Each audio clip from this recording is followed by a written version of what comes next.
Então, vamos dar início, pessoal? Já deu uns minutinhos de tolerância, né? Então, vamos respeitar quem chegou no horário. Então, uma boa tarde a todos. Eu vou compartilhar a tela.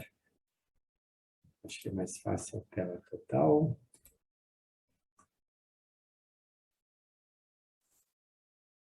Só me confirme alguém, por favor, se vocês estão vendo e ouvindo a tela da aula 3. Sim, professor. Muito obrigado, pessoal. Então, vamos lá. Hoje eu corri bastante pela manhã, imagino que vocês também, né? Então, hoje nós vamos dar início, então, à aula 3. A aula passada eu acho que foi um pouquinho pesada, né? A gente entrou um pouquinho em detalhes técnicos. E a aula de hoje talvez seja um pouquinho também, né? Um pouquinho técnica, né? Mas aí as próximas 3 já serão mais tranquilas, né?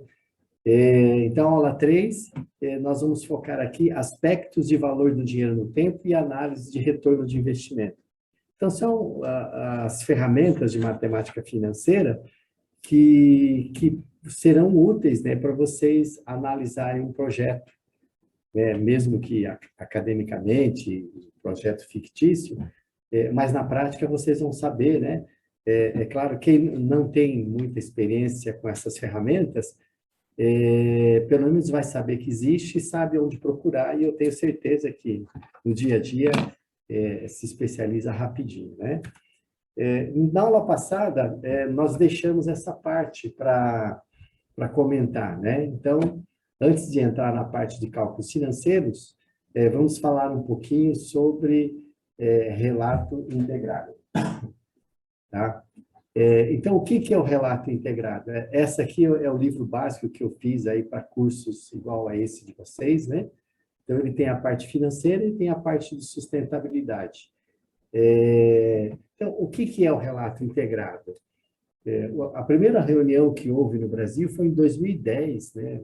Nós reunimos, o Brasil estava adotando as normas internacionais de contabilidade, e tinham muitos movimentos de sustentabilidade. E eles queriam saber se tinha algum movimento com a intenção de juntar os relatórios, né? Que é para que as empresas reportassem não só informações financeiras, mas também sociais, ambientais, de governança, que é o ESG, que essa sigla virou moda, né?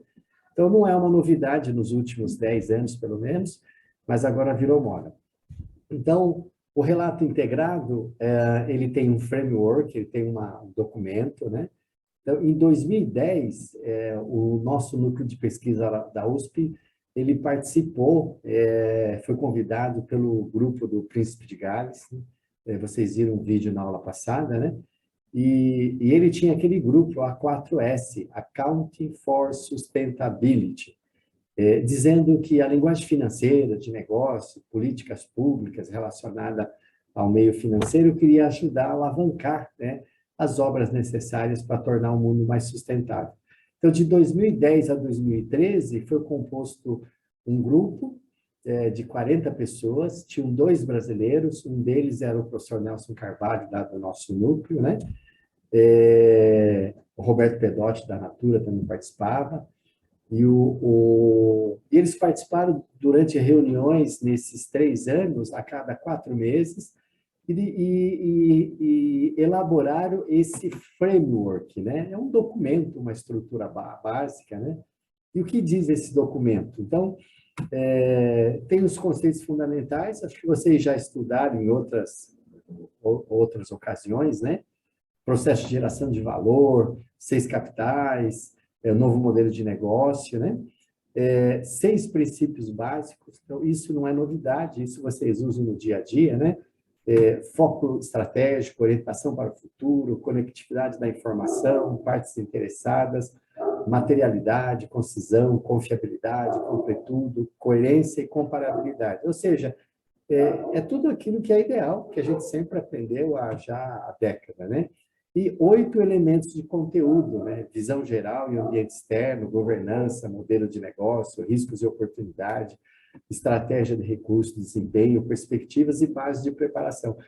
Ou seja, eles colocaram num documento só tudo aquilo que seria ideal constar no relato corporativo. Tá? O que são os 6 capitais? Vocês já conhecem, né? A gente já comentou, o Tribunal de Contas da União adotou como forma de prestação de contas, né?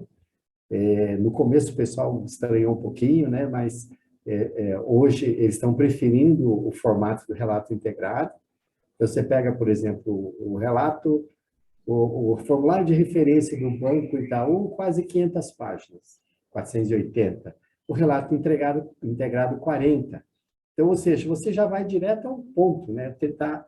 O ideal é que eles fizerem de 480 para 40 páginas, tem empresa aí que consegue fazer numa página só. Então, tem o capital financeiro, que é o tradicional, o capital manufaturado ou produtivo, intelectual, o capital social de relacionamento, o capital humano e o capital natural. Ou seja, nada disso é novidade, mas o que tinha no relatório de administração da empresa? É basicamente financeiro e algumas outras informações pequenas, né? Então, as empresas estão sendo convidadas a relatar o desempenho da empresa nessas 6 dimensões. Então, a gente deu um exemplo, por exemplo, aqui, ó, o capital humano da Petrobras. Na sexta-feira vai para casa e na segunda-feira volta, né? Na mesma Petrobras, uma plataforma de petróleo tem só não apenas capital manufaturado, né? Ferro, chapa, mas tem um pouco de capital intelectual ali também. Eles gastaram, sei lá, 100 milhões na plataforma, mas ela vale 1 bilhão, porque tem a tecnologia, né? O manufaturado está parcialmente registrado na contabilidade, mas esse goodwill intelectual não estava. Então, o relato integrado convida. Você pega, por exemplo, uma empresa de auditoria, de consultoria, das 4 maiores, né, as Big Four. Quem é o capital humano? São as pessoas. Quem é o capital intelectual? São as próprias pessoas. Então, tem ali um diretor de umas Big Four que, se ele morrer, ou se ele for concorrente, ou se ele sair, quebra a empresa, ele leva a carteira de clientes. Tá? E assim sucessivamente. Então, nada mais é do que olhar a empresa e o ambiente interno e externo de uma forma bastante abrangente. Bom? O modelo de negócio, então, nós já mostramos isso rapidamente. Então, aqui do lado esquerdo, entra, o processo, né? Entra os recursos, matéria-prima, só que não somente sobre a forma de manufaturado, estoque, por exemplo, né? Mas entra todos os capitais aqui, tá bom? Você pega a agricultura, agricultura tem adubos, fertilizantes, mas tem sol, tem chuva, você tem água, né? Tem empresas que têm lá um acesso fácil de locomoção, mobilidade, né? Então, tudo isso são recursos que o balanço tradicional não relatava. Aí processa, né? E quando entrega um produto e serviço, não está entregando só a manufatura, você está entregando também outros capitais em maior ou menor intensidade. Então, o relatório integrado não é uma novidade, mas, digamos assim, você vai olhar o todo, né, de uma forma mais abrangente e holística. Tá? Quais são os elementos de conteúdo? Então, aqui não vou ficar discutindo um por um, né? Mas, por exemplo, no primeiro, visão geral, então, o que a organização faz, como estrutura, qual o modelo de negócio, quais são os riscos e oportunidades. Então, você vê que é bem uma visão estratégica, né? Para onde a organização deseja ir, até que ponto já alcançou, quais os desafios, né? As bases para preparação. Então, ou seja, é o que tem de melhor em governança, né? em corporativa.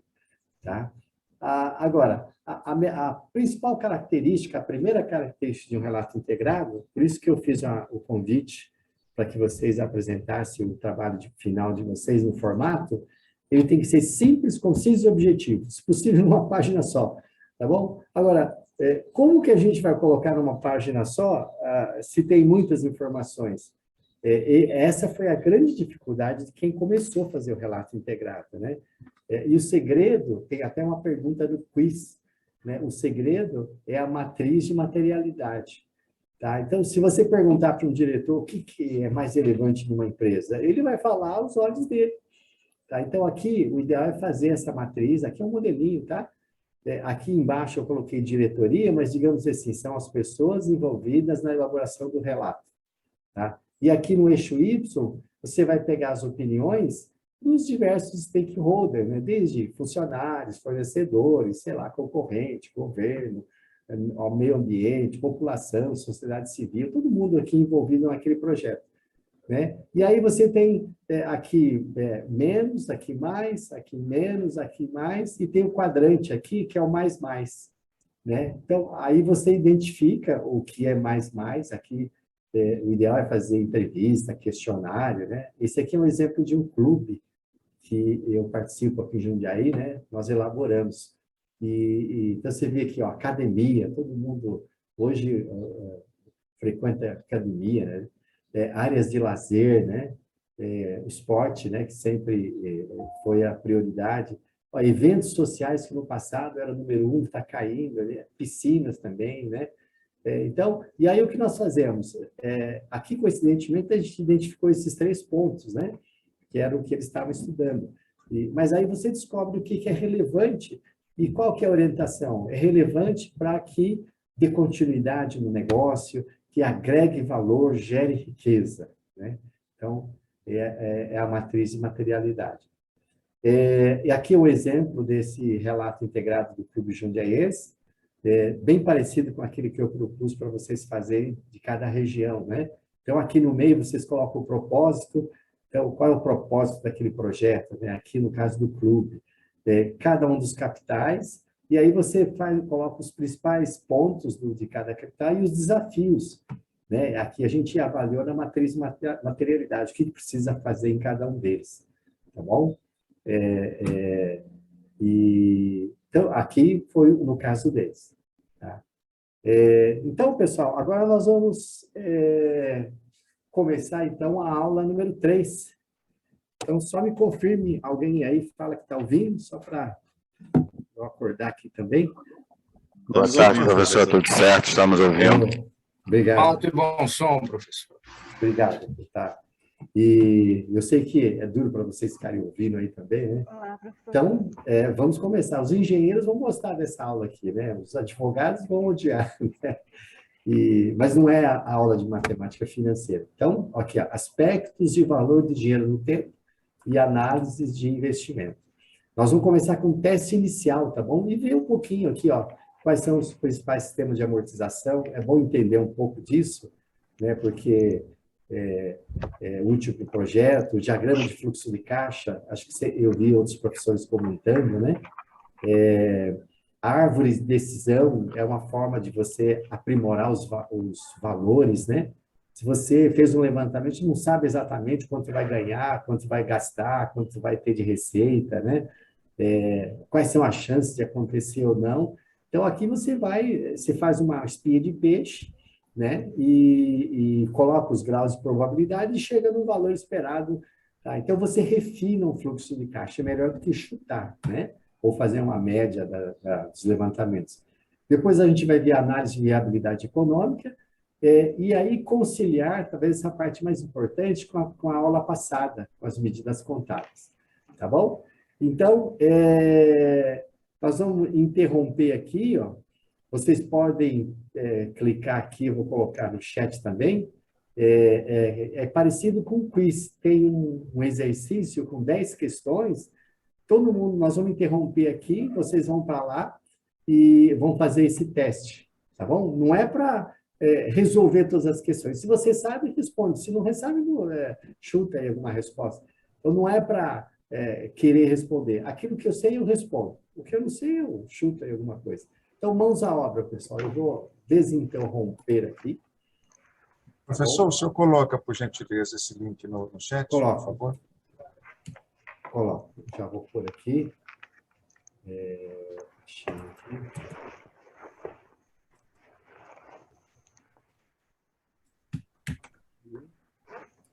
Vou pôr no chat, é mais fácil, né? Quem não entrar pelo chat, é só entrar na plataforma lá também. Então, vocês vão... vou clicar aqui. Vamos ver como que funciona. Lá no teste, Aparece assim, teste inicial, aula 3. Professor, não está dando autorização para eu entrar aqui. Professor, Sério? aparentemente é aquela mesma da primeira aula, em que você pode ter restringido o acesso aos alunos da USP. Lembra que o Rodrigo te falou Lembro. isso aquele dia? É aquilo. Eu É a vou mesma olhar. mensagem. Eu vou olhar de novo aqui, vamos ver. Enquanto isso, o Rodrigo está me quebrando a cabeça aí para me ajudar. Vamos ver aqui. É a mesma mensagem daquele dia. Respostas.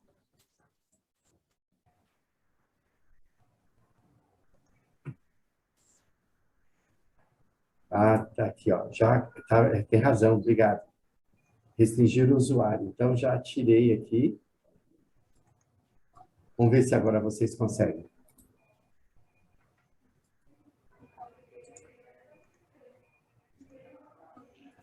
Agora foi, professor. Agora sim, professor. Oh, obrigado.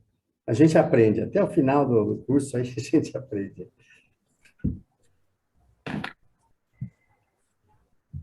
Eu, na USP, ainda usava, às vezes, giz colorido. Então, vamos à obra. Eu vou dar aí uns 10, 15 minutinhos no máximo. São 10 questões, né? Então, pelo menos 10 minutos. E... Então, vocês vejam com calma, vê se sabe.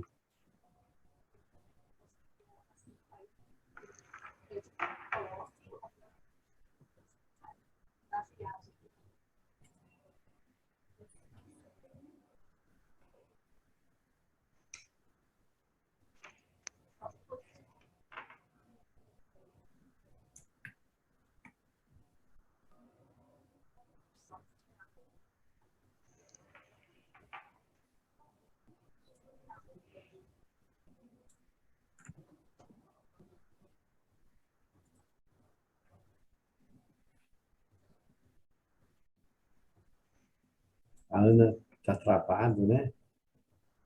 Eu vou entrar de novo lá. Mas eu acabei de...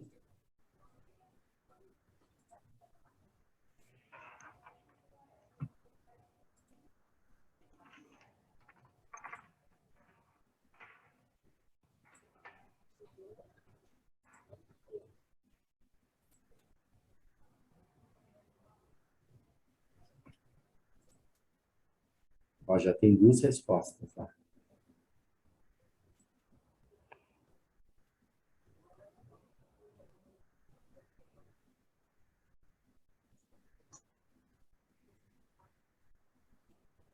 É para dar. Vamos ver.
O pessoal tá...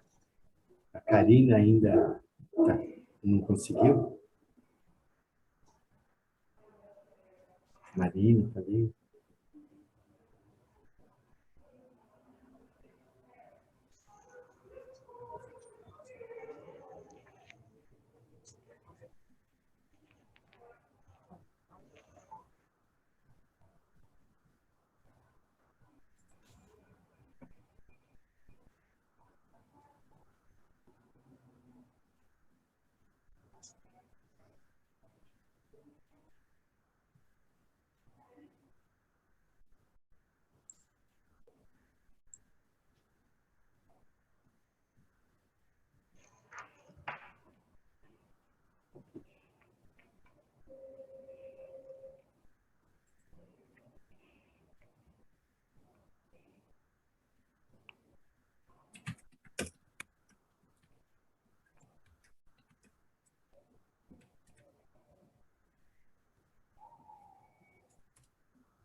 Mais um pouquinho de 5 minutos, um pouquinho mais.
Ó, já tem bastante gente que já enviou.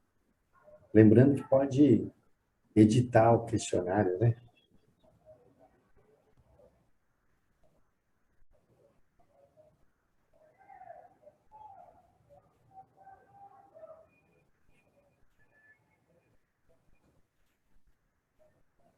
Professor, eu consegui acessar os dois primeiros quiz, da aula 1 e 2, mas esse específico da aula 3 eu não consegui, não. Olha, tinha aquele mesmo problema, eu já acessei Pois é, e... continua tentando. Eu vou dar uma olhada lá, de novo, tudo bem. mas já alguns colegas já entregaram. Vou tentar. Beleza.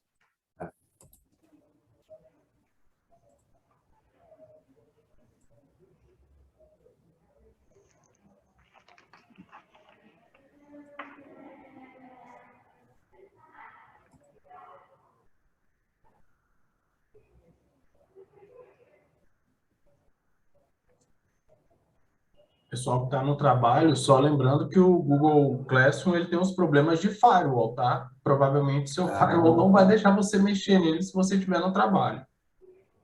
Tá certo. Não, eu estou no laptop, estou em casa e Olha. ele não está deixando entrar no quiz da aula 3, né? No quiz da aula 1 e no quiz da aula Não, 2. não é o quiz, é o teste inicial. Ah, perdão. Mas obrigado, que eu vou até olhar já lá o quiz para ver se está com o mesmo erro. Eu vou olhar lá. É isso, Ana Karina. Eu sugiro que você faça depois no computador em casa, que eu acho que ele vai abrir, porque eu já notei, até na frequência, tem colegas que não conseguem acessar dos locais de trabalho, por isso que eu deixo ela aberta, porque ele faz a frequência em casa. Os ministérios, infelizmente, não deixam acessar o Google Classroom. Tá certo.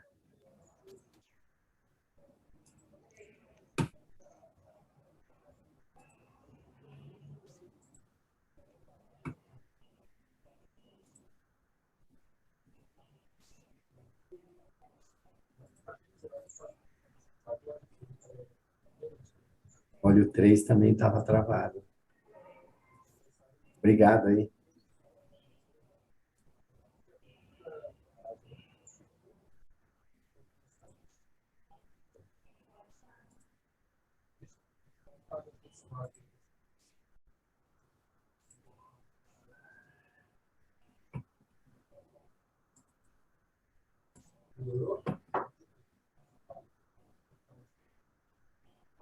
Eu já corrigi o quiz 3 também.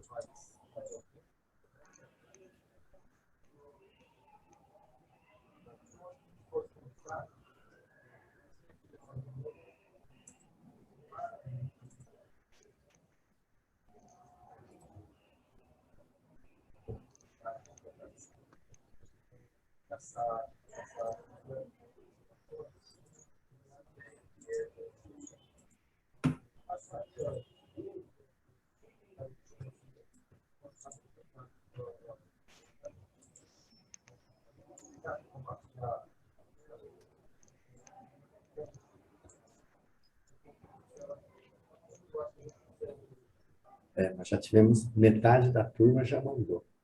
Mais uns minutinhos.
Aí nós temos 10 pessoas.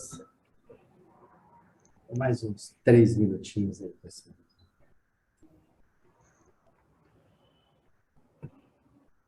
Mais uns 3 minutinhos aí. Vamos passar da metade.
Então, 11 pessoas.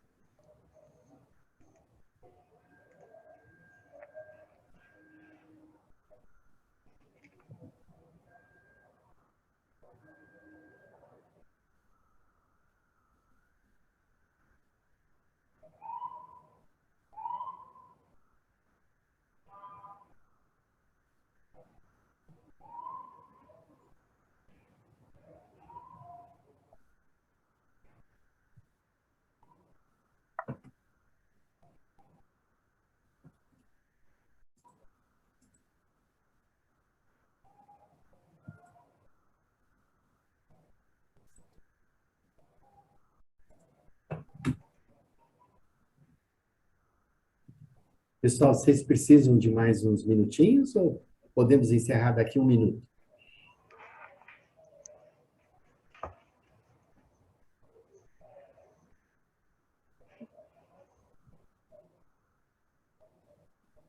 Então, daqui 1 minuto a gente encerra? Ah, tá.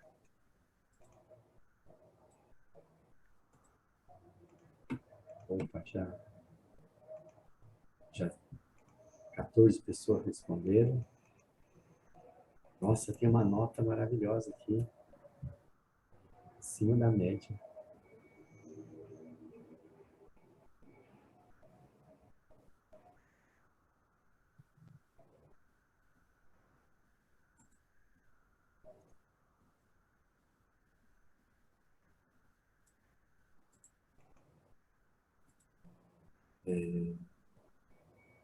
Então, vamos...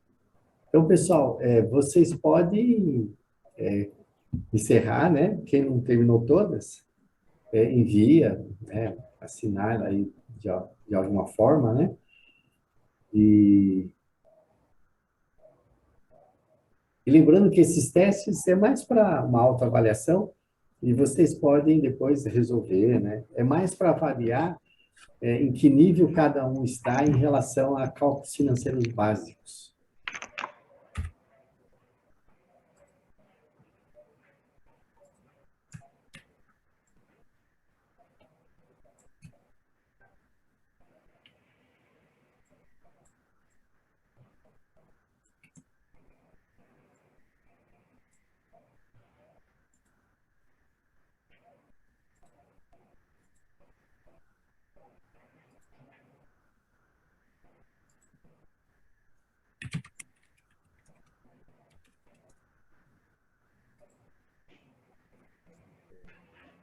Dezesseis pessoas. Ok? Então, vamos voltar aqui, pessoal? Eu vou compartilhar novamente a tela. Então, quem quiser depois resolver depois ou continuar, fica à vontade, né? Mas podemos dar continuidade aqui? Podemos, né? Então, esse teste inicial, eu sempre faço assim, se fosse um curso só de cálculo financeiro, a gente começaria com esse exercício e aí foca, né? Então, porque cálculos financeiros é assim, quando a gente pega pessoas maduras, ou conhece muito ou não conhece quase nada, né? E cálculos financeiros é assim, você tem que estar praticando. Eu lembro dos primeiros MBAs em finanças na USP, isso na década de 90, né? Olha, nem existia MBA na USP ainda, né? O pessoal da FPCAF foi para fora, pegou um curso lá nos Estados Unidos, trouxe para cá e adaptou. A primeira turma não tinha aula de matemática financeira, era pré-requisito. Só que quando chegou em gestão financeira, o pessoal não sabia fazer conta. Tinha HP, né, mas não sabia fazer conta. E mesmo quem trabalhava em banco, por exemplo, era bom naquilo que faz todo dia. Mudou um pouquinho, não está acostumado. Então, matemática ainda tem o ranço, né, em pessoas aí da nossa idade. Então, pessoal, só para a gente brincar um pouquinho, testar aqui se está funcionando, essas palavras em nuvens, né? Coloquem o QR Code aí e responda qual foi sua nota no teste inicial, né?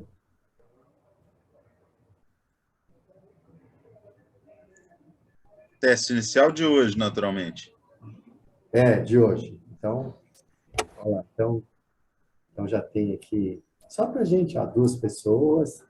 Vamos ver se bate com... Olha, esse 7, 8 aqui é maravilha, né? Eu tirei 10, mas porque preparei, né? E eu preparei a questão, eu checo, né? Então, a minha não conta. Mas você viu que a maioria aqui, 5 a 6. Olha, vocês, 7. A média desse teste, pessoal, é 3 e 4, por incrível que vocês pensem, né? E mesmo em cursos, né, específico dessa área, né? Olha, bateu, você viu? Aí, ó, a média tem sido isso, porque tem questões básicas, porque tem gente que chega na hora, esquece como faz uma conversão de porcentagem, uma raiz cúbica. Falou, pô, mas a minha calculadora só tem raiz quadrada, né? Esquece que raiz cúbica é uma potência para elevar a 1/3. Raiz quinta, elevar 1/5. Então, isso aí a gente aprendeu há muito tempo e não lembra mais, né? Hoje faz tudo com computador, com máquina, né? Então, aí, 12 pessoas já deu para ter um resultado. Eu vou até guardar aqui, né? Mas bateu, é gozado, né? Isso aqui, deu aqui. Essa é realmente a média aqui. E Mas, professor, mesmo nas suas turmas que são específicas lá da USP, dá esse resultado, porque aqui nós somos de diversas áreas, entendeu? Não da área específica de contábeis e essas coisas. A média tem sido em torno de 3, 4. Claro que nunca ninguém tirou 10 nessa prova. Às vezes é distração, por exemplo, vírgula, decimal, porcentagem, às vezes é pura distração, né? As últimas 2 questões, não sei se alguém acertou, mas é muito difícil, mesmo pessoas que dão aula, que trabalham, que estudam isso, né? Então, vamos dar continuidade. Então, esse exercício era mais para vocês fazerem uma autoavaliação, né? A gente não vai aqui corrigir uma por uma, que não é o objetivo não é fazer um curso de matemática financeira, né? Mas, assim, alguém tem alguma pergunta sobre algumas das questões que não dê para segurar depois, assim, que tenha muita curiosidade? Eu vi que começa aqui desde as mais básicas e vai até essa última aqui, por exemplo, nunca ninguém acertou. Chegou perto, mas nunca ninguém acertou. A 9, quem trabalha com isso, com fluxos de caixa, né? Acerta. A 8 é já quem tem bom entendimento de matemática financeira, não precisa nem de calculadora, ele já pega potências e raízes e resolve quase tudo, né? As questões 6, 7 e 8, elas eram mais cabeludas, né? São. E a 4 também. Então, a 7, você tem que entender bem as fórmulas da tabela Price, né? Eu vou mostrar a fórmula no próximo slide. Aqui já são mais... porque você entra em formulações que não tem dedução algébrica. Então, você entende até o raciocínio, mas aí você cai num polinômio de enésima grandeza e não tem solução matemática. Como que a calculadora faz? Ou Excel? Ele monta uma equação e fica chutando valores até os dois lados igualar, né? Mas não tem dedução algébrica, né? Uma vez eu dei para um mestre em matemática lá do ITA, ele resolveu, mas ele calculou tangente, não sei o que. Isso que você está fazendo é um método de aproximação, né? Então, se alguém tiver alguma dúvida, pergunta depois, né? Mas o objetivo aqui não é explicar aqui, tá? Então, como eu comentei, as principais fórmulas. Tá vendo essa que está em negrito aqui, mais acentuada? Juros compostos.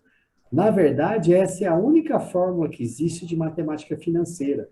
Então, aqui não vamos deduzir nada, né? Então, FV é valor futuro, né? Future value, valor futuro. O PV é o valor presente, né? 1 mais I, quando se fala juros compostos, juro composto é um método que é verdadeiro e trabalha com o valor de dinheiro no tempo de forma correta. O juros simples, não sei por que inventaram, foi para simplificar, né? Mas hoje, muitos utilizam como artifício para falar que está cobrando uma coisa e, na verdade, está cobrando a mais, né? Então, os juros compostos, então, é a única forma. Então, aqui, PV que multiplica 1 mais I, e ao invés de multiplicar, é elevado a N. Então, quando a gente fala em cálculos de potências e raízes, é porque a forma de juros compostos é o juro sobre juro. Então, o juro do período seguinte incide também, não apenas pelo principal, que é o 1, incide sobre o juro também. E potências. Então, quem tem uma boa calculadora e domina cálculos de potências, né? Então, para ir é potência, e para voltar da igualdade para cá é a operação inversa, é raiz. Então, potências e raiz é a mesma coisa, né? Então, elevar a 2, você eleva a 2. Achar raiz quadrada, você eleva a 1/2. Elevar a 3, é só potência de 3. Achar raiz cúbica é uma potência de 1/3. 1/4 é raiz quarta, 1/5. Então, quem lembrou isso que nós aprendemos lá no ensino básico, tem mais facilidade, né? E aí tem um monte... E essa aqui que a gente vai ver um pouquinho agora, essa última à direita, amortização é a tabela Price. Olha que forma cabeluda, pessoal. Acho que a maioria de vocês já viu, né? Então, o valor presente, é igual ao PMT, que é o pagamento, quem tem as teclas, a calculadora financeira tem essas teclas, né? Que multiplica aí em cima 1 mais i elevado a n menos 1, e no denominador 1 mais i elevado a n vezes o i. Então, por exemplo, como que você calcula a taxa? A taxa é o i, né? É impossível, matematicamente é impossível. Né? Uma vez eu dei um curso de matemática financeira, uns 25 anos atrás, para professores de matemática, eram professores do ensino básico que queriam prestar concurso, e não tinha matéria de matemática financeira, né? Aí, quando nós chegamos nesse tipo de fórmula, não, professor, espera um pouquinho, eu vou deduzir. Fica o dia inteiro, né? Você deixa lá, né? Então, não tem, é impossível isolar algebricamente. Então, talvez seja por isso que eu contei aquela história, acho que na primeira aula, que é o Markowitz, que desenvolveu toda a teoria de finanças, portfólio, de risco, né? Ele foi reprovado na tese, porque não tinha instrumentos, né, calculadoras para operacionalizar os cálculos, né? Então, hoje nós sabemos e todo mundo trabalha com isso, tá bom? Se alguém tiver alguma dúvida ou pergunta, é só comentar. Mas o objetivo da aula é só mostrar isso para saber que existe, e quando vocês estiverem desenvolvendo um projeto, principalmente na prática, vocês vão saber interpretar, olha, aqui eu não sei fazer a conta, mas eu sei que tem alguma coisa aqui. Né? E é claro, se precisar, contrata alguém ou aprende rapidinho. Tá? E o que nós vamos fazer agora, pessoal, eu vou pegar uma planilha Excel, vocês não precisam, essa planilha está disponível lá na plataforma. Se alguém quiser pegar e acompanhar, pode, tem até a solução já. Mas o que a gente vai ver um pouquinho de amortização de dívidas. Isso aqui é interessante para poder entender bem o projeto. O projeto, você vai fazer um investimento, vai captar uma dívida. Então, qual é o segredo do sucesso? É você administrar bem essa dívida, né? Então, é bom saber, e aqui eu coloquei os principais sistemas de amortização que a maioria conhece, ou já financiou um imóvel, o SAC, o francês, SPA, o misto. Vocês vão ver que o misto, pessoal, nada mais do que o SAC mais o SFA, soma e divide por 2, né? E o Price, vocês vão entender a diferença do Price para o sistema francês. Quem inventou o sistema francês foi o Richard Price. Então, mas tem os dois modelos, não sei por que ele divulgou os dois, e as instituições financeiras, elas acabam divulgando os dois, né? Aqui tem um macetezinho. Um cobra mais que o outro, tá? Vocês vão... tem até uma pergunta no quiz, mais para forçar para vocês não esquecerem. Então, você vai financiar, quanto custa? 1% ao mês, tá bom. Por um é 1%, por outro é mais. A taxa nominal é 1, mas a taxa efetiva, o custo verdadeiro é maior. Quem sabe a diferença, ou se não, vocês ficam curiosos para daqui a pouquinho entender. Então, eu vou lá pegar minha planilha. Acho que a minha tela continua compartilhada, né?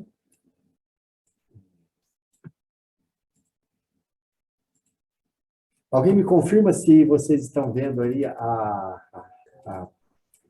planilha? A planilha, sim. Beleza. Então, já está disponibilizada essa planilha. Se vocês clicarem aqui na aba solução, tem a solução. Mas aqui eu só vou responder, ver rapidinho. Como a gente não tem lousa aqui, né? Então, olha aqui, ó. Considera um exercício simples. Considerando-se um empréstimo de 100 mil. A ser pago em 4 meses. Eu coloquei 4 meses porque é didático, né? Para não...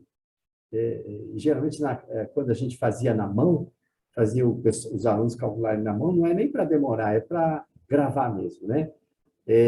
A taxa de... Olha, eu nem peguei 12 redondo, eu peguei 12,6825. Aí vocês vão entender qual é a diferença do Price e do francês, né? Um cobra 12,68, o outro cobra 12. Então, vocês vão ver essa sacanagemzinha que, a longo prazo, dá uma diferença grande nas prestações e no dinheiro, no fluxo de caixa do projeto, né? Então, com base nesse empréstimo, simule os planos de pagamentos de acordo com os diversos sistemas. E são os sistemas que a gente vai ver aí cada um deles.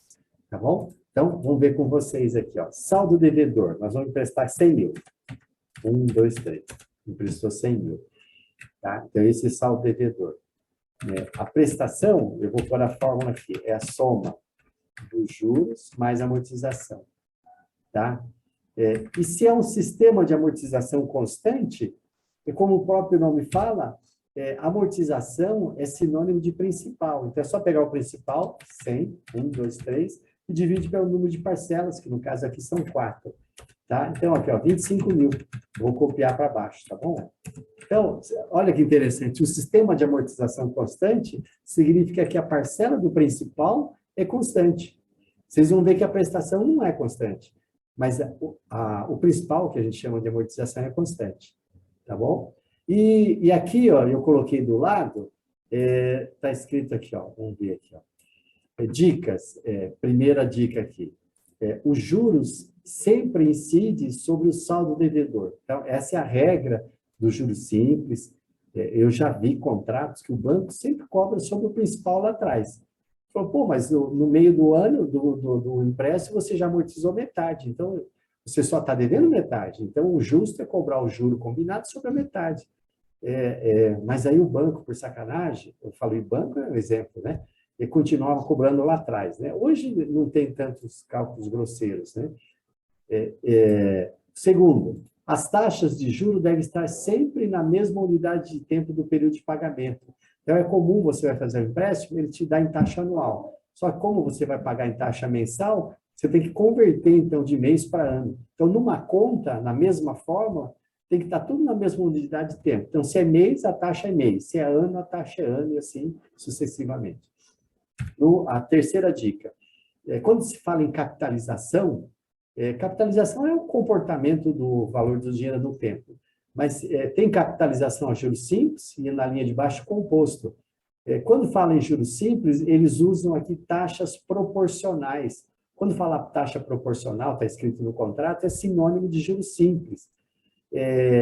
Então, quando faz isso, é uma sacanagem. Tem um amigo que fala que matemática financeira é tempo, taxa e sacanagem.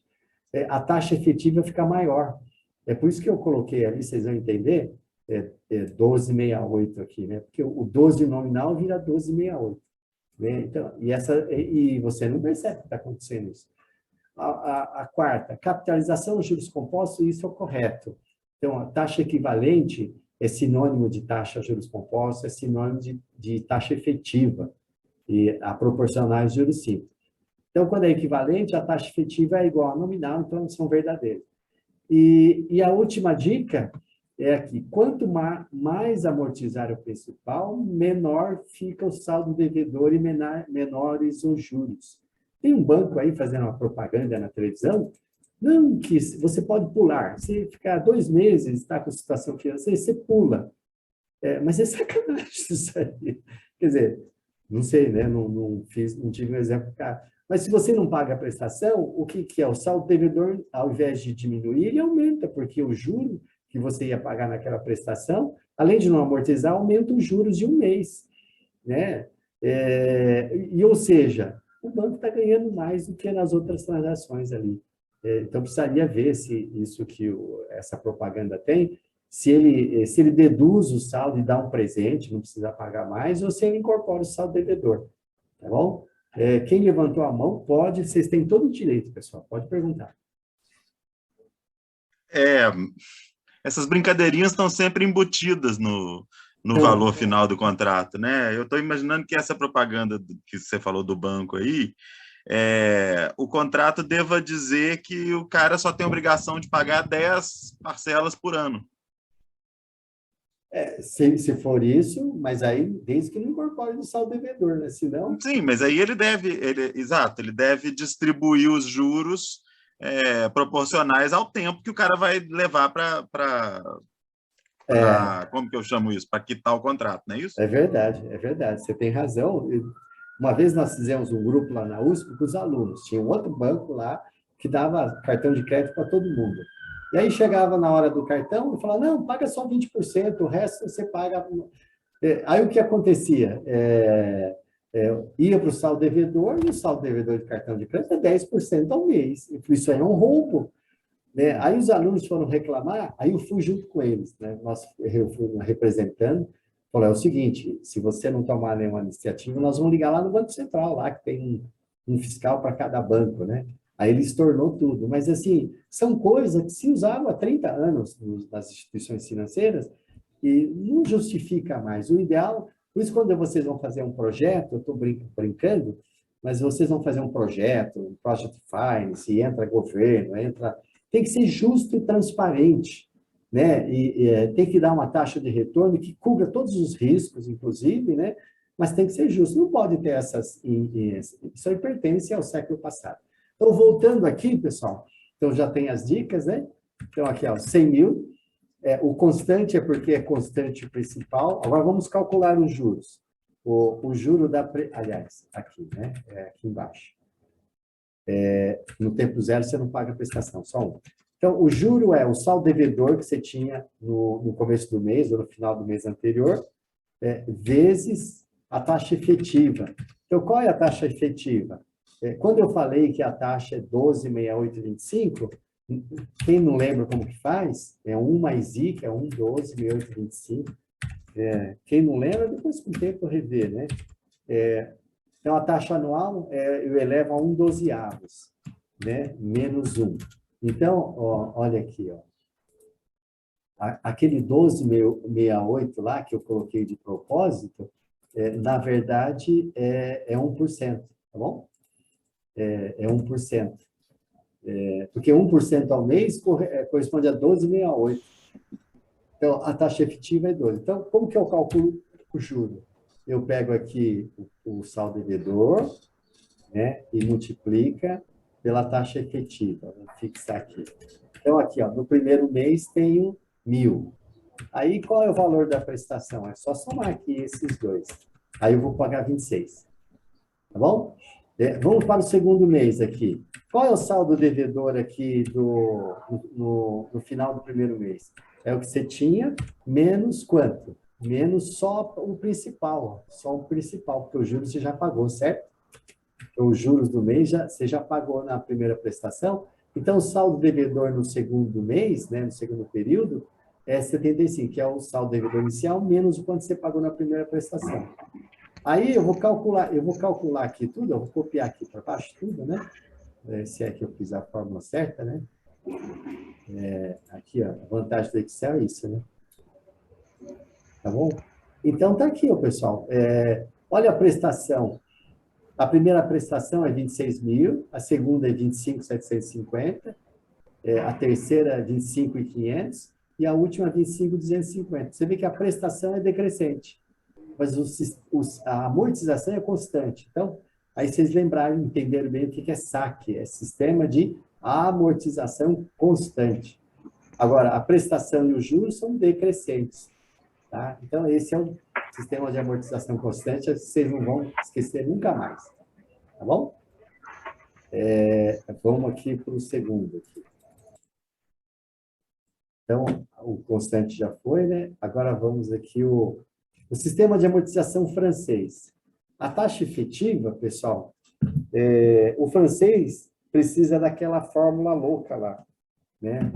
Vou até pegar a prestação aqui. 25.628,11. Eu vou copiar aqui. Vou colocar como valor, né? Então, vamos lá aqui, ó.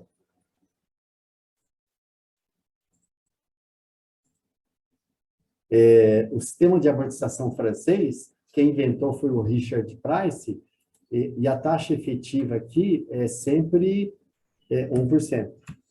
1% aqui. Tá? E aí nós temos que usar aquela fórmula que eu mostrei para vocês, que tem o I no numerador, no denominador, né? Eu vou até mostrar aqui para vocês, aqui, né? Vocês estão vendo aqui a fórmula, aqui, ó, tabela Price? É a mesma fórmula do sistema francês. Então, é essa fórmula. Então, ó, PV é o 100 mil, aqui a prestação, que é o X da questão, 1 mais I, o I é 1%, o N é 4%, aí você resolve tudo isso aqui, né? E aí chega nessa prestação aqui, tá? Então, a prestação é constante, eu vou até copiar aqui, ó. A prestação é constante. Agora, vamos ver o que acontece com o resto. Então, vamos lá, 100 mil, eu emprestei 100 mil reais, né? Quanto foi quanto foi de juros no primeiro mês? É aqui que multiplica 1%. Então, no primeiro mês, teve 1.000 de juros. Tá? Então, por diferença, é só você pegar aqui, ó, quanto você vai pagar de prestação e de juros. Então, aqui, ó, você amortizou 24.628. Tá bom? 24.628.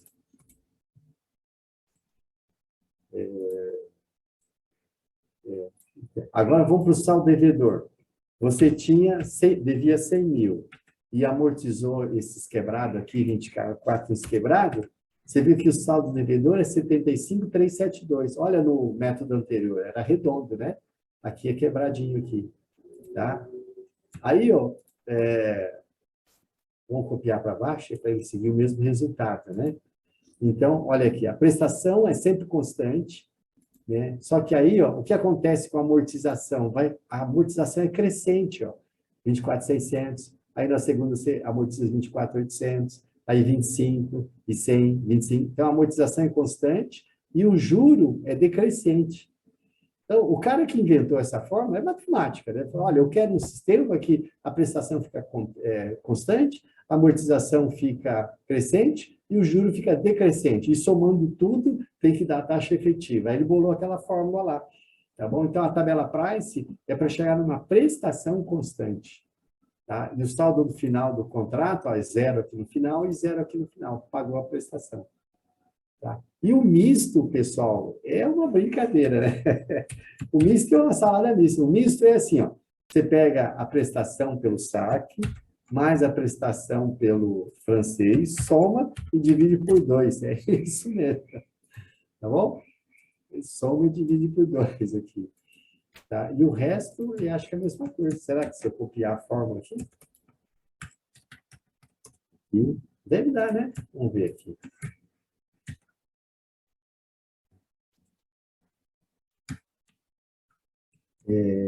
E qual que é a taxa de juros, né? Aqui, se eu pegar simplesmente aqui e fazer a média, ó, aqui, ó, eu peguei, somei e dividi, né? Eu faço a mesma coisa aqui, ó.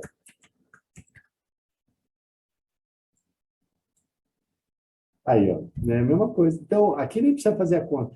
Eu peguei aqui, ó, a prestação do francês, mais a prestação do saque, somei e dividi por 2, ó, 25. Aqui os juros, eu peguei os juros aqui, somei, ó, o juro de 1.000, mais o juro de 1.000, somei, dividiu por 2. Então, o misto é a média mesmo, né? Então, deu aqui. Então, vamos analisar, ó, todos eles chegam no final, pagou a dívida, tá 0. Então, olha o que acontece com a amortização. Ela é um pouquinho crescente, os juros é um pouquinho decrescente, né? E a prestação é um pouquinho decrescente. Então, é um misto, né, do francês com o saque, tá bom? Agora, se você perguntar qual é a taxa efetiva, eu vou até copiar aqui, né? A taxa efetiva é sempre a mesma, tá bom?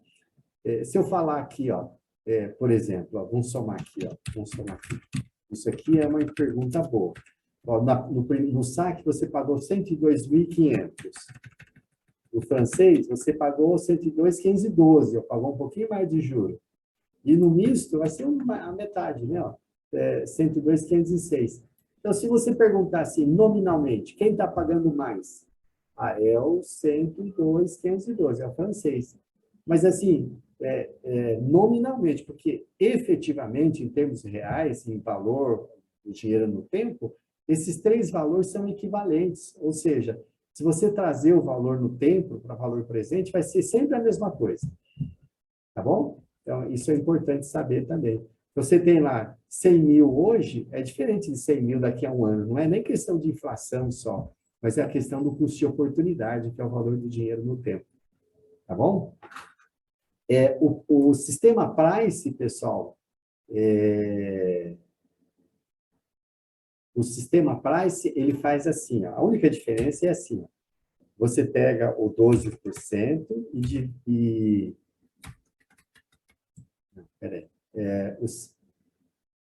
o sistema francês.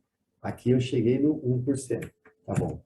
E o sistema aqui é 12, 68, 25. Entre 12, 68 e 25. Porcentagem. E eu, em vez de achar raiz quarta, eu divido por 4. Perdão. Achar raiz 12, o ano tem 12 meses, né? Eu divido por 12. Então, olha o que acontece aqui.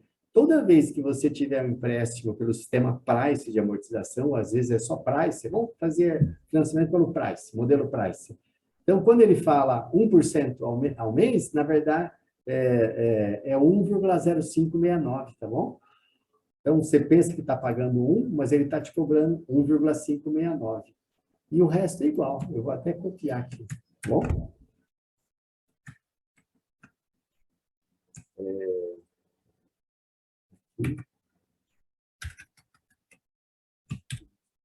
Isso aqui, né? Tá?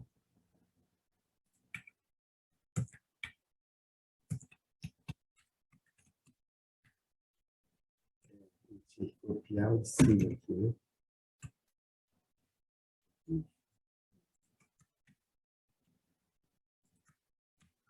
Vocês não estão entendendo nada aí, né?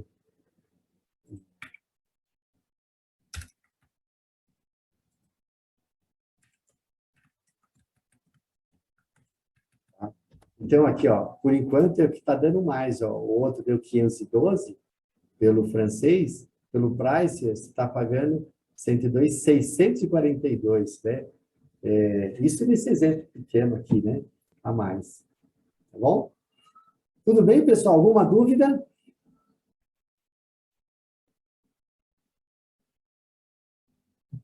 Nenhuma dúvida? Não esqueça de assinar aqui. Então, para a gente encerrar aqui, pessoal, nós vamos aqui, ó, esse por último aqui, ó, invente um sistema. Tá? Vamos chamar esse sistema de amortização. Quem que poderia ajudar? A Selma, né? Posso usar seu nome, Selma? Sei que está aparecendo aí na tela. Posso? A Selma está ouvindo? Então, mas nós estamos... Obrigado. Então, permissão para usar seu nome, tá bom? Pode. Então, aqui, ó, esse mesmo empréstimo, tá bom? A taxa efetiva aqui é sempre 1%, então, vamos fazer aqui em sua homenagem. Vamos Só não inventar... deixa ela endividada no final, viu, professor? Não, ela... Então, vou inventar um sistema aqui no seu nome, por exemplo. Você viu que no primeiro aqui, o principal é constante, aqui é crescente, aqui é crescente, decrescente, você que inventa. Então, vamos inventar aqui, ó. No primeiro mês, você quer pagar quanto? Fala um valor aí, chuta. 20 mil. E no segundo? Tem que pagar os 100. Tem que pagar o 100, né? Pode ser 20. 20 também. Não diferente do outro, só para não Pode ser confundir. 18. 18. Uhum. Vamos pular isso aqui, que nem aquele banco está fazendo lá? Vamos pular aqui? Vamos por 0 aqui? Tá, e vamos por aqui, né? E vamos por 0 aqui também? Vamos pular aqui? Tá. E aí, quanto que falta aqui? Você tem que pagar os 100 mil, que é o principal, né? Então, falta quanto? Uns 42? Não. Peraí. Não. 40... 62. 62. Obrigado, Edu.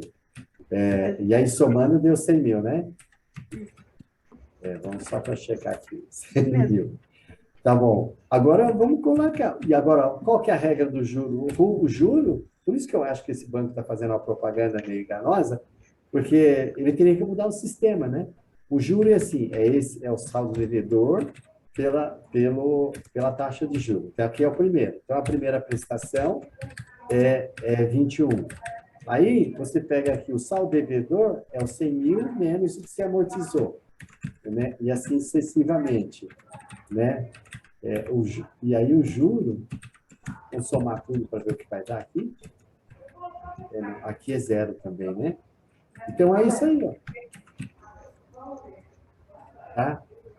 Então, o sistema Selma é assim, ó, vai dar um balão aqui, ó, né?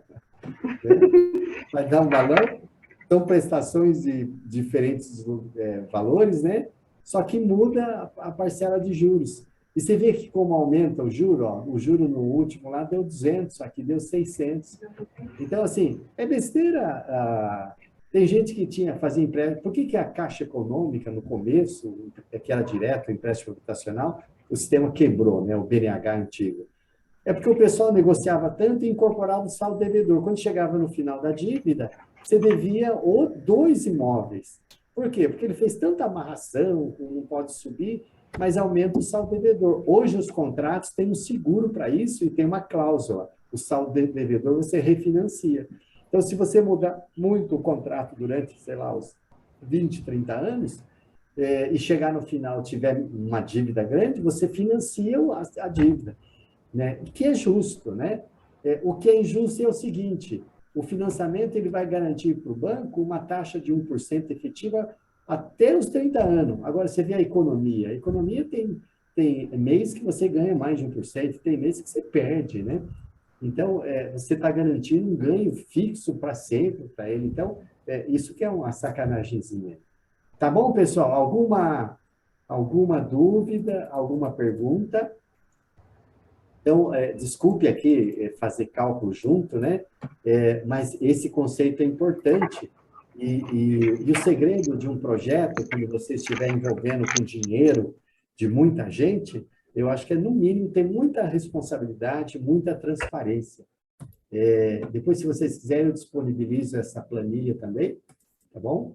E vamos dar continuidade aqui. Se você puder, será ótimo. Tá.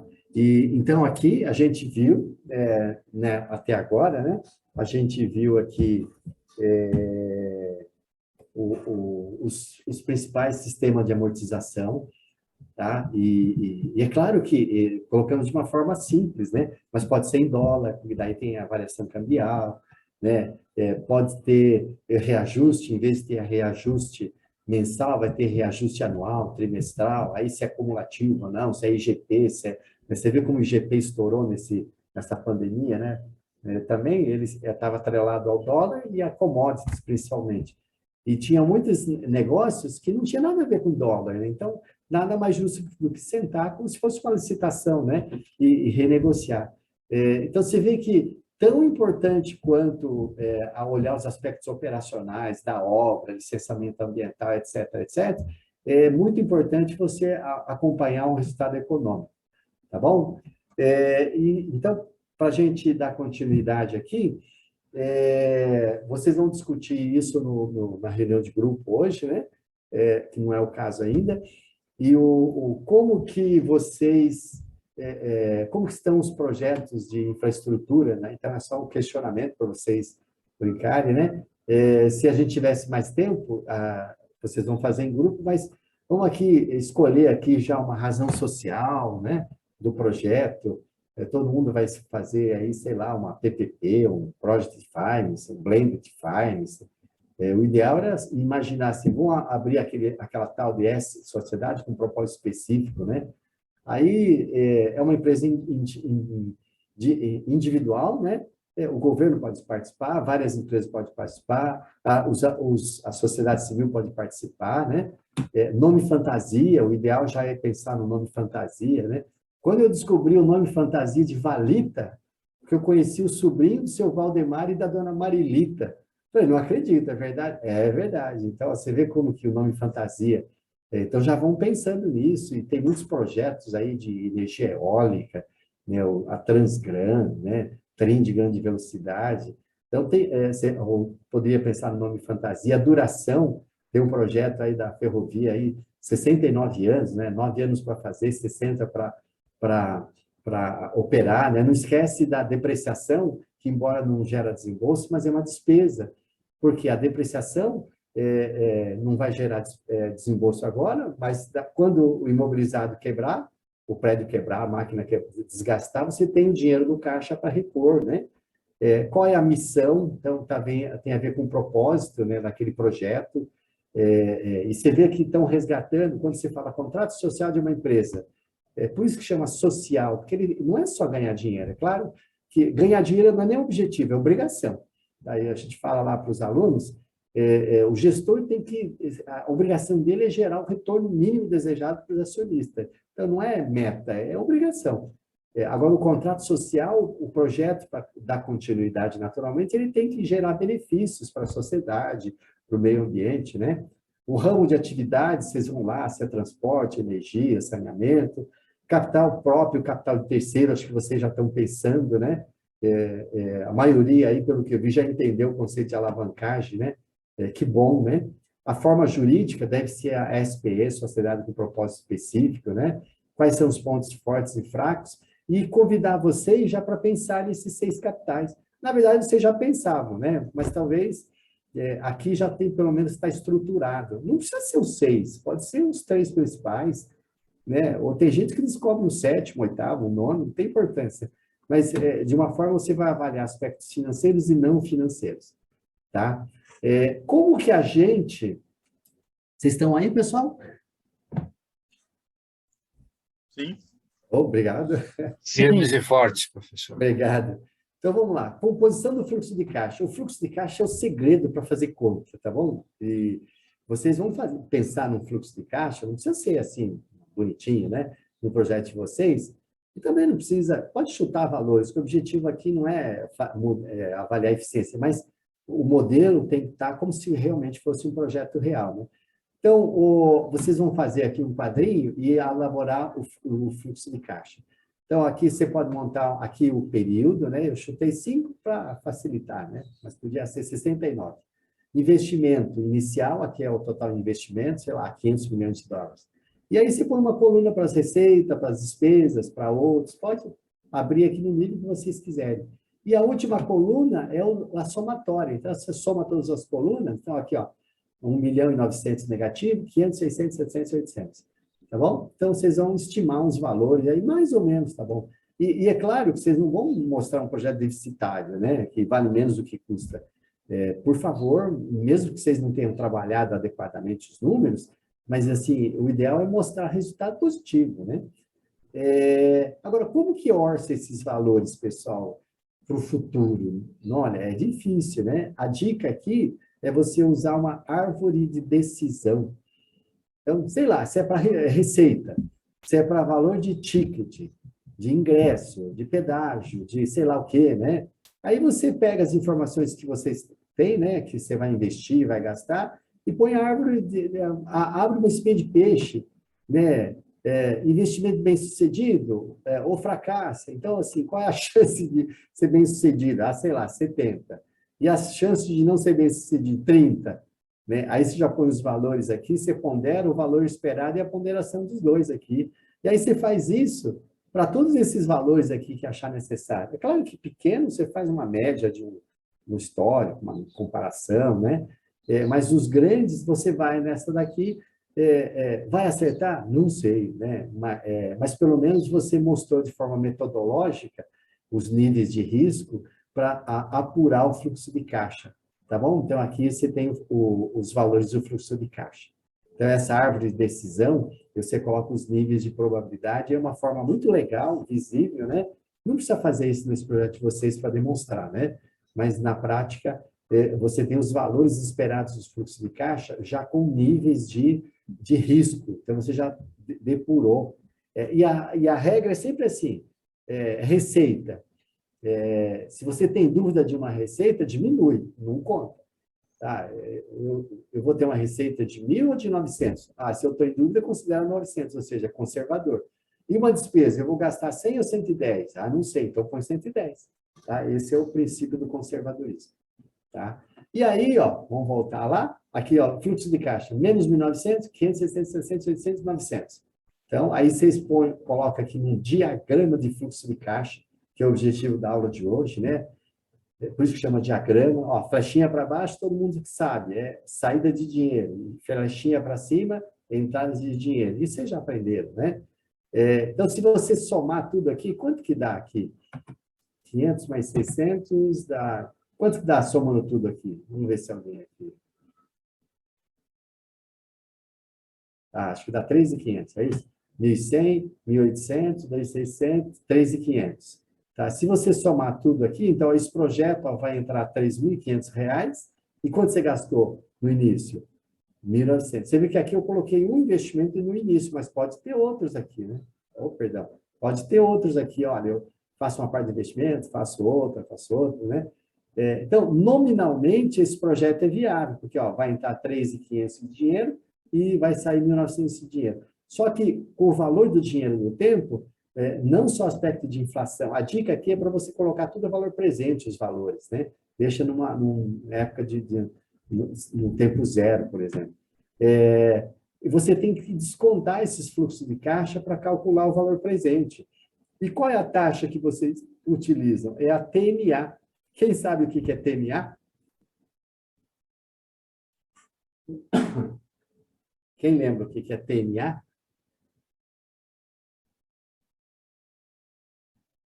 Vocês estão aí? Eu não lembro, professor.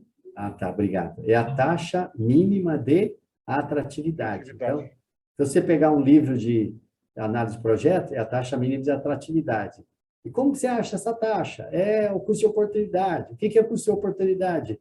É o quanto que eu pagaria para deixar de pegar a segunda melhor opção. Então, se eu vou investir nesse projeto, o que eu poderia fazer no dinheiro? Eu poderia deixar no mercado e ganhar 10%. Tá? Então, qual é a TMA? É o 10% que eu vou deixar. Então, isso é o que os livros de finanças fazem. Agora, juntando tudo, pessoal, isso aqui é análise de projeto finanças, né? Olha em vermelho aqui, ó. Em vermelho, tá? Esse 1.900, ele é um investimento. Lá no balanço, ele é o ativo, tá bom? Vocês vão ver. Então, é legal ter essa visão contábil e financeira. O 1.900 é o ativo, ó, do lado esquerdo, lá é o total de investimento operacional. Esses fluxos de caixa positivos são os lucros. Eu coloquei aqui no NOPLAT, que é aquele lucro operacional que a gente viu. Quem não lembra, depois vê na aula. Mas é o lucro, né? O que é a receita? A DRE. Receita menos imposto, menos custo, menos despesa, dá o lucro líquido. Então, aqui é o lucro, né? É a DRE. É a DRE. E a taxa mínima de atratividade? Se vocês entenderam, é o WACC. Vocês já comentaram, alguns na aula passada. Eu vi o professor já comentando lá na outra disciplina, o WACC, né? O WACC. E todo mundo tem essa linguagem. Então, qualquer gestor... ele fala assim, olha, qual a sua meta? Eu tenho que atingir um WACC, um custo capital, né, de 15. Tá? Então, olha só como o diagrama de fluxo de caixa vai servir para análise de viabilidade econômica, mas, assim, dá para você depois fazer a visão contábil. Então, vamos lá.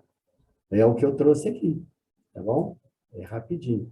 Então, aqui é o mesmo, né, o fluxo de caixa. Então, olha aqui, ó, esse 1.900, ele é o ativo, tá bom? Ó, investimento aqui, sei lá, é ativo fixo, pode ser capital de giro, ó, 1.900. E agora, a contabilidade acontece que tem dois lados, é uma moeda de dois lados, é a aplicação e a origem, né? Aqui é o de fato e aqui é um fantasminha, né? Abstrato esse lado. Então, ó, bateu, ativo com passivo, bateu. Isso aqui em T0, tá? E em T5, a gente poderia fazer um balanço em T0, fizemos T1, T2, T3, T4, vamos fazer um em T5? O T5 é esse aqui, ó, pessoal. O T5. Então, quanto que eu teria? Ó, o caixa, 3.500, somando aqui, dá 5.400, e eu esqueci de colocar a depreciação. O capital, que era 1.900, então, esse 3.500 que entrou no caixa, ele entra como um lucro aqui. Ó. Então, por enquanto, 5.400. Só faltou a depreciação. Tá? Aí, vamos agora rever as principais ferramentas de matemática financeira. Essa aqui é a mais famosa, é a TIR. Alguém de vocês até comentou, professora, essa é a TIR, né, o ROI, Que é TIR, exatamente, o ROI é o significado da TIR. E não é o caso aqui calcular, mas se a gente pegasse aqui o diagrama de fluxo de caixa, a TIR é a taxa com que faz descontar todos os fluxos intermediários e traz para cá e é igual ao investimento inicial. Então, qual é a taxa que você, descontando todos os fluxos de caixa, ó, tira aqui, tira, ó, tira elevado a 1 porque está daqui a um ano, tira elevado a 2, 1 mais I, né? É porque está no segundo ano, ó, terceiro, quarto, quinto ano. E aí, como que faz isso? Se você quiser, põe no Excel, começa a chutar. 10, não deu? 50, foi muito. Vai baixando. Aí dá 1, 21 e 84. Então, a TIR é 21 e 84. Tá bom? Qual que é a taxa mínima de atratividade? É 15. E a TIR é 21, quase 22. Aceita ou não esse projeto?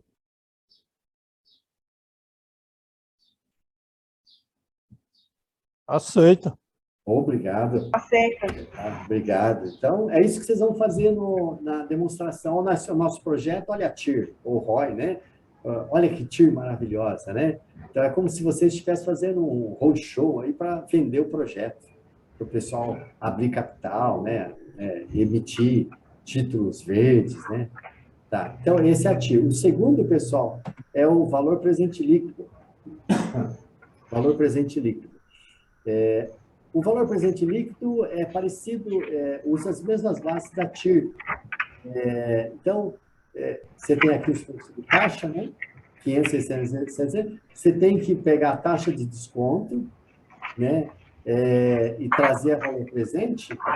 Então, você pega todos esses valores, traz a valor presente, é o positivo. E aí, você tem 1.900 que é negativo, e aí aqui deu aqui, ó, R$353 de lucro, ou seja, você trouxe a valor presente. Então, quando você traz a valor presente a 15, significa o quê? Que você distribuiu dividendos de 15. Você já pagou 15 dividendos. Então, quando você divide por 1,15, você já pagou os dividendos para todo mundo, e ainda assim, sobrou 353, tá? Então, aceita ou não esse projeto? Por favor, respondam. Aceita. Aceita. E qual que é a regra que está nos livros para aceitar com base nesse método? O valor presente líquido tem que ser maior ou igual a... Quem lembra? Para aceitar um projeto, o VPL tem que ser maior ou igual a quanto? A zero. A zero, perfeito. Então, os alunos lá também de graduação entendem fácil, já leram o livro, né? Aí eu pergunto para eles, e se desse exatamente zero aqui, aceita ou não? Né? Aí o pessoal fica em dúvida. É claro que tem que aceitar também. Aceita. Por quê? Quando dá zero, não significa que deu prejuízo, é que deu um lucro suficiente para remunerar os 15% de dividendos para todo mundo. Pagou as despesas financeiras, pagou os impostos, pagou tudo, né? Não vai sobrar nada na empresa. Ela não diminui, mas o zero, assim, teoricamente, é claro que quanto maior, melhor. Esse é o VPL. E o terceiro método, que é bastante conhecido, é o payback, né? O payback é simples, ó. Você vê que, somando aqui os fluxos de cima, 500, 600, 700, 800, 900, dá 3,5, né? E aí, menos 1.900 daria lucro, né? Só que uma coisa é assim, às vezes, você atinge o payback lá no final do projeto, aí é tarde. Por exemplo, você vai lançar uma revista. Se não pegar nos primeiros anos, você acha que vai pegar daqui a 10 anos? Não. Você vai abrir um restaurante. Se não pegar no primeiro mês, os primeiros... então, tem certos projetos que o tempo é importante. Ou seja, quando vai haver o payback, a recuperação? Aí é simples. Você vai somando aqui, ó. Você investiu 1.900, né? Aí, ó, no primeiro ano, você investiu 1.900, deu um lucro de quanto? De 500. De 500. Aí você perguntar para o fazendeiro mineiro, ele falou, quanto deu de lucro? Não, eu estou em 1.400 de prejuízo ainda, porque ele investiu 1.900. Aí no segundo, 1.400 menos 600, ó, 800. Aí no terceiro, ó, 800, ó, falta 100 para pagar. Então, ó, mais um pouquinho, eu peguei 100 aqui desse outro período. Então, o payback é 1, 2, 3 anos e 3,1 anos. Então, o payback é isso, tá bom? Então, o payback não é uma medida, o payback original, baseado em fluxo de caixa descontado, o pessoal mete o pau e tal. Eu gosto desse aqui mesmo, original, não precisa descontar nada. Por quê? Mas dá uma ideia de... se você usar o mesmo critério para comparar vários projetos, aí, de uma certa forma, você está sendo consistente. Então, eu não uso o payback como método principal para analisar investimento. Eu uso como método complementar. Tá bom? Então, você tem dois projetos que estão empatados com a TIR e o VPL, mas tem um que o payback está lá longe, esse eu já descarto. Tá bom? E é claro que vocês podem sofisticar, tem várias outras formas. Pode pegar o 15%, descontar, não tem importância, mas o que vai acontecer é que esse 3,1, ou ele vai um pouquinho para frente ou vai um pouquinho para trás. Mas aí é questão de preciosismo e usar o mesmo critério. Então, esse payback aqui é importante. Tá? Tudo bem, pessoal? Então, nós já falamos de 3 métodos. O fluxo de caixa, a taxa interna de retorno, o VPL e o payback. Agora eu vou mostrar uma coisa que acho que tem lá, vai cair no quiz também, né? Não sei se vocês ouviram falar da TIR, Professor, da taxa interna de retorno. Fala. pessoal, não sei se o senhor está lembrando, são 16h05, ontem a esse horário a gente teve uma pausa. Tá. Tá. Eu acho que eu tenho mais... a gente podia fazer uma pausa, né? É bem lembrado, porque aqui vai mais uns 10 minutos. Vocês querem fazer uma pausa agora ou daqui a 10 minutos? Eu preferia agora, professor. Eu prefiro agora. Tá pesada a aula. Eu também prefiro. E é só cálculo, né? Então, pessoal, 16h25, mais ou menos, a gente retorna aqui, tá bom? Obrigado, Tá bom, obrigado por ter lembrado.